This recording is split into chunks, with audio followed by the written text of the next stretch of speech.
So hello everyone, I'm Tanya, and in our previous video we have came to know about component of map, the distance and the direction. And आज का हमारा है symbol. I have already told you that map has three component, which is distance, direction and symbol.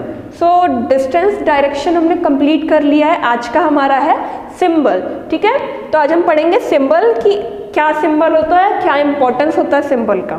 तो चलिए start करते हैं.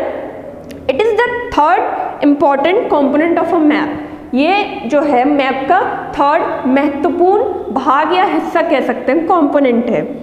It is not possible to draw on a map the actual shape and size of different features such as building, road, bridge, trees, railway line or a well. ठीक है, so map में जो है आप छोटी छोटी चीज़ें जो है ड्रॉ नहीं कर सकते हो.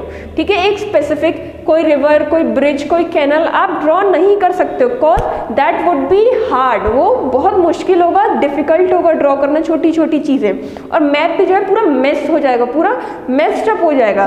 तो इसलिए क्या किया जाता है, so they are shown by certain letter shades, colors, picture and lines. तो क्या किया जाता है, उन छोटी छोटी चीज़ों को जो है लाइन से, कोई शेड से, कोई कलर या कोई लेटर से ड्रॉ किया जाता है. ठीक है, लाइक आप एग्जांपल ले लो, एक इंडिया का मैप है और उसमें आपको 10 रिवर्स और 10 कैनल्स भरने हैं. आपने भर दिया, ठीक है, तो आप कैनल के सामने स्क्वायर, छोटा सा स्क्वायर, उसके आगे कैनल का नाम लिख दिया. छोटी सी सर्कल है, उसके आगे रिवर का नाम लिख दिया. और लास्ट में आप मैप के साइड में मेंशन करोगे स्क्वायर बना के कैनल्स और सर्कल लगा के रिवर्स. तो जो भी आपका मैप चेक करेगा वो समझ जाएगा कि हाँ, जहाँ पर भी स्क्वायर्स बने हैं और आगे नाम लिखे हैं वो कैनल्स हैं, और जहाँ पर भी सर्कल बने हुए हैं वो जो है रिवर्स है. इससे क्या होगा, आसानी होगी. तो इस तरीके के जो है सिंबल्स जो है आपकी हेल्प करते हैं, क्योंकि स्पेसिफिक चीज़ों को जो है ड्रॉ करना मैप पे पॉसिबल नहीं है. That would be so difficult to draw these type of things in a map. ठीक है, उसके बाद है these symbols gives a lot of information in a limited space.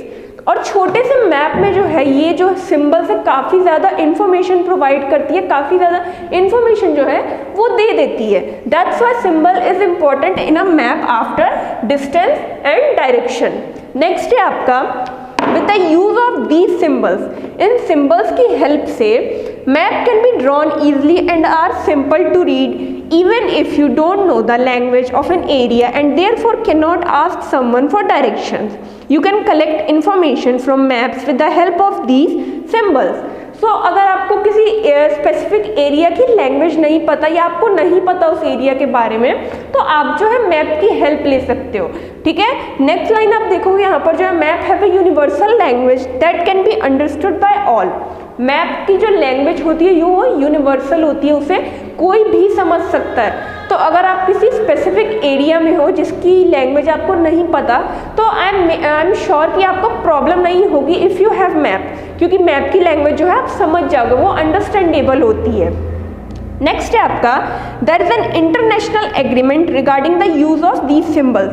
और इन सिंबल का इस्तेमाल करने के लिए there is an international agreement. International agreement है कि इसमें जो है इन्हीं स्पेसिफिक जो सिंबल अलॉट किए गए हैं, इन्हीं सिंबल्स का यूज होगा एक मैप में, एक प्रोफेशनल मैप में. ठीक है, और ये जो सिंबल्स हैं, इन सिंबल्स को जो है कन्वेंशनल सिंबल्स कहते हैं. ठीक है, कन्वेंशनल सिंबल्स. नेक्स्ट है आपका various colours are used for the same purpose. For example generally blue is used for showing water bodies, brown for mountain, yellow for plateau and green is for plains. So एक map में जो है आपका जो एक map होता है, professional map जिसको कहते हैं, उसमें अगर आप देखोगे तो आपकी जो है साइड में एक बॉक्स होता है जिसमें जो है सिंबल लिखे होंगे. सिंबल के सामने क्या लिखा होगा, ब्लू मार्क के सामने लिखा होगा वाटर बॉडीज, यानी जितने कैनल, रिवर, लेक या पानी के जितने भी स्रोत हैं वो ब्लू कलर से जो है आपको दिखाए गए होंगे. सेकंड आपका ब्राउन के सामने लिखा होगा माउंटेन्स. तो एक मैप में जितने भी माउंटेन होंगे वो जो है ब्राउन कलर से दिखाए गए होंगे. वैसे ही yellow for plateau and green for plains. तो मैप में जो है ऐसी चीज़ें दिखाई जाती है जिससे आपको प्रॉब्लम ना हो, और वो अंडरस्टैंडेबल भी होती है, उसमें आपको इशू नहीं होगा समझने में. नेक्स्ट है आपका स्केच. स्केच पे आते हैं हम लोग। स्केच ये जो होता है ये रफ ड्राइंग होती है जो कि मेमोरी पे आपका डिपेंड करता है, मेमोरी पे बिलोंग करता है। कैसे? A sketch is a drawing mainly based on memory, memory पे डिपेंड करता है ये, and spot observation and not to scale. और ये जो है इसमें कोई आपको proper scale, large scale, small scale या कोई शेप साइज नहीं होता है, ये बेस्ड करता है मेमोरी पे। It is totally based on the memory कि how you draw the basically a specific area, आप किस तरीके से ड्रॉ करते हो। लाइक फॉर एग्जाम्पल आप ले लो, आपका फ्रेंड है, उसको आपका घर नहीं पता है ना, आपको अपना घर बताना है, वो बच्चा पूरा एरिया जानता है, ठीक है, बट उसको आपका घर नहीं पता कि आपका पर्टिकुलर घर जो है वो किस तरीके से, आप क्या करोगे? अब ऑब्वियस सी बात है, आप उसको एक मैप बना के दोगे कि हाँ ये तुम्हारा घर है, यहाँ से आप सीधा जाओ, फिर लेफ्ट लो, फिर राइट लो, फिर मेरा घर आएगा। तो वो जो होती है वो आपकी मेमोरी पे बेस्ड करती है। That's why sketch is totally depend on memory, ठीक है। नेक्स्ट है आपका sometimes a rough drawing is required of an area to tell where a particular place is located with respect to other places। जैसा कि मैंने आपको बोला, ठीक है, रफ ड्राइंग होती है और ये जो होती है प्रॉपर पर्टिकुलर एरिया पे डिपेंड करती है। अब एरिया पे कैसे डिपेंड करेगी ये चीज़?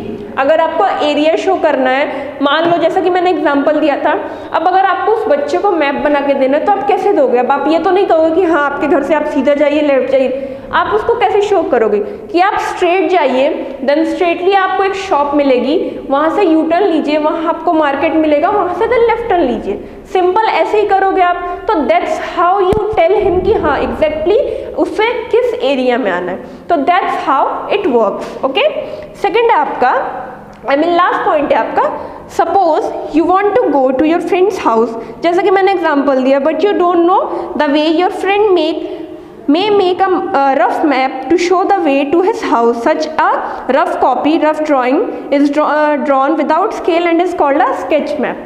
और ये जो रफ ड्राइंग्स होती हैं, this is called sketch map. Sketch map basically the sketch, this is totally depend on the memory and the spot, and this is a rough drawing. This is no basically this is not depend on large scale, small scale, area, shape, size. ये totally जो होता है rough drawing होता है। जैसा कि मैंने आपको एग्जांपल में भी बताया था, वो आपको रफ स्केच बना के देगा एक अपने घर तक का। तो this is how map sketch works, not map, sketch works. तो दिस इज द एंड, यहाँ पर आपका चैप्टर हुआ खत्म। I hope you enjoyed, I hope you understand, I guess. So अगर आपको कोई डाउट हो, you can personally message me, I will clear your doubt. Till then keep updated, wear your mask, use sanitizer. Thank you.